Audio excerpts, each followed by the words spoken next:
رضوان صاحب آسٹریلیا سے 2013 میں ایک دوست کو پلاٹ اور اس پہ گھر تعمیر کرنے کی غرض سے پیسے بھیجنے شروع کیے۔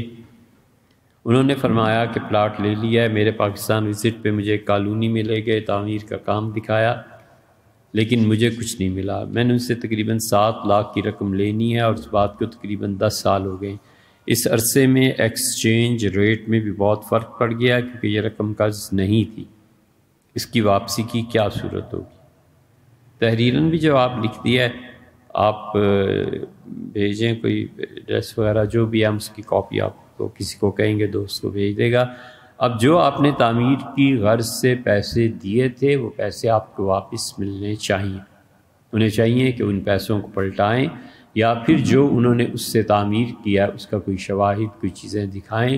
اگر مل جاتی ہیں تو آپ کی ملکیت ہے، آپ اس گھر کے اتنے حصے کے مالک بن گئے، آپ اسے بیچ سکتے۔ رہ گیا یہ عذر کہ ایکسچینج ریٹ اور یہ قرض میں باتیں نہیں چلا کرتی، اس لیے کہ قرض در حقیقت اپنے مسلمان بھائی کی مدد کرنے کا نام ہے۔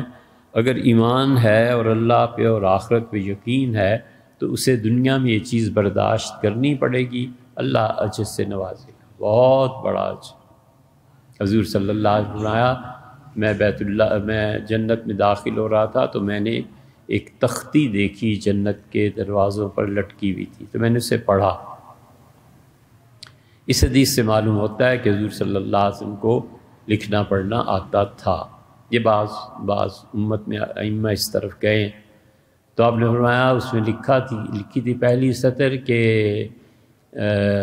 ہم بہت گناہ گار تھے لیکن اپنے پروردگار کو بخشنے والا پایا، اور دوسری سطر لکھی تھی کہ جو کچھ ہم چھوڑ کے آئے تھے وہ تو سب تقسیم ہو گیا اور جو اللہ کی راہ میں بھیجا تھا ہمیں واپس مل گیا، اور تیسری سطر لکھی تھی کہ جو قرض دیتا ہے، جس نے ہماری راہ میں صدقہ کیا ہم نے اسے 10 گنا زیادہ آخرت میں ادا کر دیا، اور جس نے قرض دیا اسے 18 گنا ادا کیا۔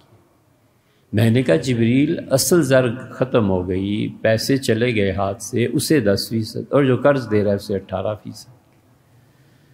تو اسے کہا اللہ کے رسول یہ اس لیے ہے کہ جو قرض دیتا ہے پھر دقت اٹھاتا ہے، پھر پریشانی ہوتی ہے، تو اللہ نے اس کا اجر اس لیے رکھا ہے۔ ایک جگہ حدیث میں آیا ہے کہ وہ اپنے بھائی کی ضرورت کو پورا کرتا ہے تو اسے پیسے دینے کا ثواب الگ ملا، اور وہ جو اس نے کسی مسلمان کی ضرورت کو پورا کر دیا نا، یہ بہت بڑی چیز ہے۔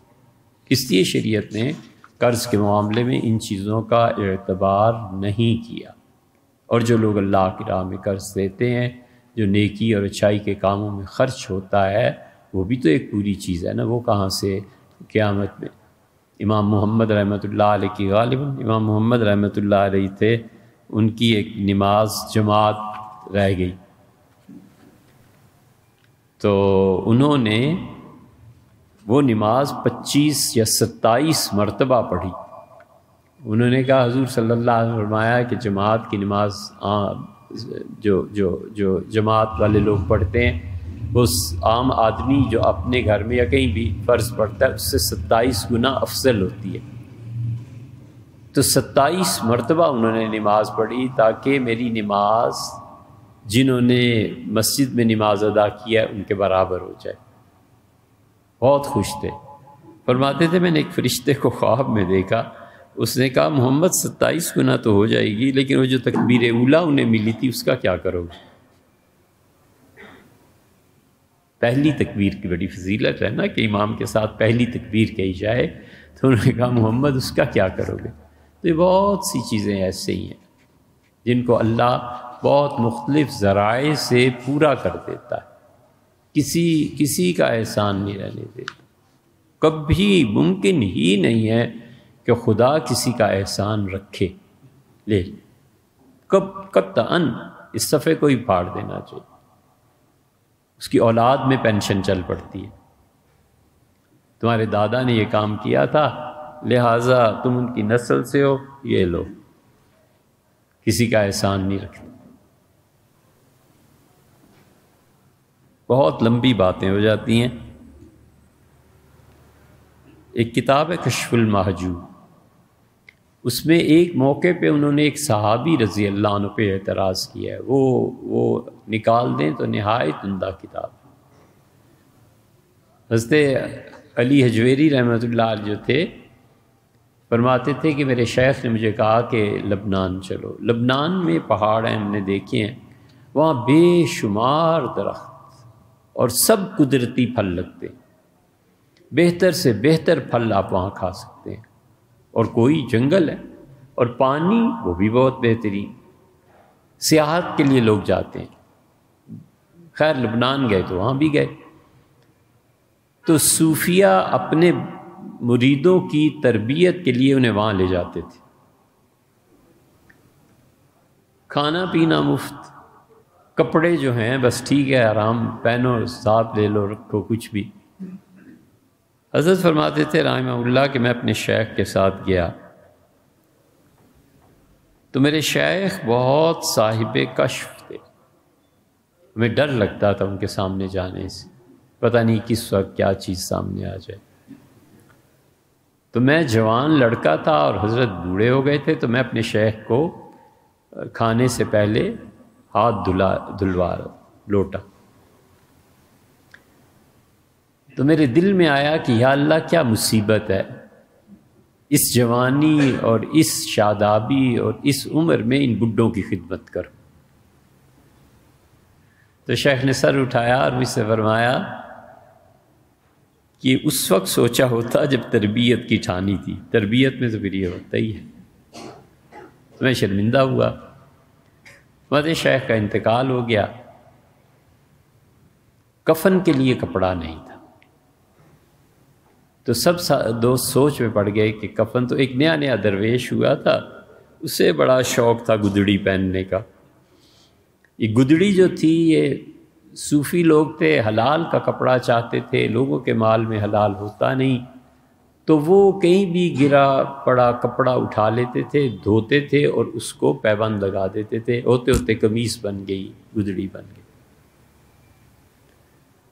فرمایا کہ اسے نیا نیا درویش بننے کا شوق تھا، بڑی نئی گدڑی پہنی ہوئی آیا، جب شیخ کا انتقال کا ہوا تو اسے افسوس بھی بہت ہوا کہ حضرت سے کوئی فائدہ نہیں اٹھا سکا۔ تو کفن کی بحث چلی تو اس نے اپنی گدڑی اتار کے دے دی، اس سے کہا حضرت کو اس میں کفن، ہو گئی بات ختم ہو گئی۔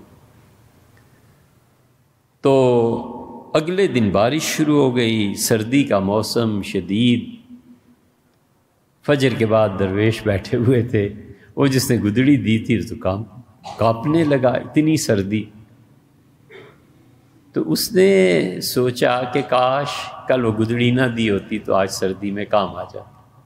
تو ہم بیٹھے دیکھ رہے تھے، اچانک دروازہ کھلا اور ایک اور آدمی معلوم نہیں کون تھا، اس نے گدڑی اٹھا کے اس کے منہ پہ دے ماری اور اس نے کہا ہم کسی کا احسان نہیں لیتے، رکھ اپنے پاس۔ تو اللہ قطعاً کسی کا احسان نہیں لیتا۔ یہ اگر ٹائم کی بحث کسی نے پڑھی ہو نا کہ ٹائم میں کیسے ٹریولنگ ہوتی ہے اور ٹائم میں اشیاء کیسے منتقل ہوتی ہیں، حضور اقدس صلی اللہ علیہ وسلم نے، شاہ ولی اللہ محدث سیلوی رحمۃ اللہ علیہ کہا ہے کہ مجھے نبی کریم صلی اللہ علیہ وسلم نے اپنا ایک منہ مبارک عنایت فرمایا اور فرمایا میرے 3 بال لے لو، ایک تمہیں قرآن کریم میں مل جائے گا جہاں تم تلاوت کرتے ہو، 2 یہ لے لو۔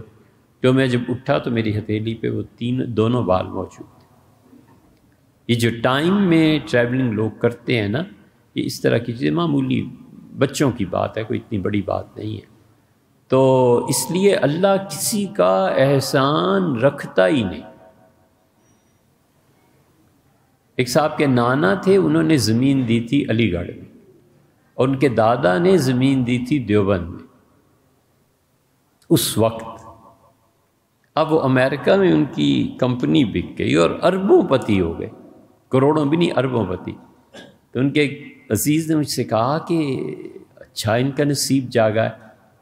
تو میں نے کہا نصیب کہاں سے جاگا ہے، نانا اور دادا جو انویسٹ کر گئے تھے پینشن مل رہی ہے، تو اس لیے یہ پینشنیں چل پڑتی ہیں۔ اللہ کسی کا احسان نہیں رکھتا، اسے قرض دے گا تو کیا، اللہ اس احسان کو رکھتا نہیں ہے، اللہ ضرور اسے پورا کر دیتا ہے جیسے وہ چاہے۔